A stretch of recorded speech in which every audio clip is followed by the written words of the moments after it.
ఆ 100 days function వచ్చిందండి. 100 days ఫంక్షన్కి అందరూ వచ్చారు. ఆ ఫంక్షన్కి అక్కినేని నాగేశ్వరరావు గారిని చీఫ్ గెస్ట్గా పిలిచారు. సో అందరూ మాట్లాడారు. మాట్లాడిన తర్వాత రామారావు గారు మాట్లాడారు. లాస్ట్కి నాగేశ్వరరావు గారు చమక్కులు వేస్తారు కదా, కాబట్టి నాగేశ్వరరావు గారి స్పీచ్ ఫంక్షన్లో లాస్ట్కి పెడతారు. ఎక్కడైనా మీరు గమనించండి, ఏ ఫంక్షన్లోనైనా నాగేశ్వరరావు గారి స్పీచ్ వెనక్కి పెడతారు. ఎందుకంటే ఆయన గమ్మత్తుగా 2-3 అర్థాలతో చక్కగా మాట్లాడతారు. వెరీ ఇంటెలిజెంట్ స్పీచ్, చమక్కులు ఉంటాయి ఆయన. అందుకోసం ఆయన ఎప్పుడు లాస్ట్కి ఉంచుతారు ఆయన స్పీచ్. ఆయన ముందు రామారావు గారు లేచారు. రామారావు గారు లేచి, ఎదురులేని మనిషి అండి, ఎదురు లేకుండానే సినిమా ఆడింది, చాలా బాగా ఆడింది.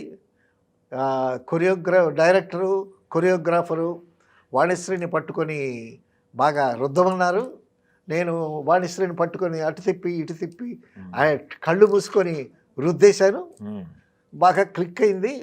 ఆ కళ్ళు మూసుకొని రుద్దినందువల్ల కాసులు బ్రహ్మాండంగా కురిశాయి నిర్మాతకి. చాలా హ్యాపీ అని 4 మాటలు చెప్పి రామారావు గారు ముగించారు.